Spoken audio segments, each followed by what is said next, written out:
मसाणाचं रान झालं जी.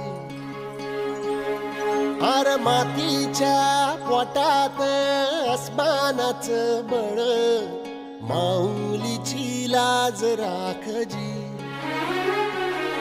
या मिनमिनत्या दिव्याला तू साकड घाल, या तळमळत्या जीवाला दे जाणीव खोल. दे धग धगत्या इकाराला माईची ओल, या रख रखत्या भुईला दे रामाचं मोल. ओली निंदनी पेरणी ढळून जिंदगानी, कुंब्याचं सारं रान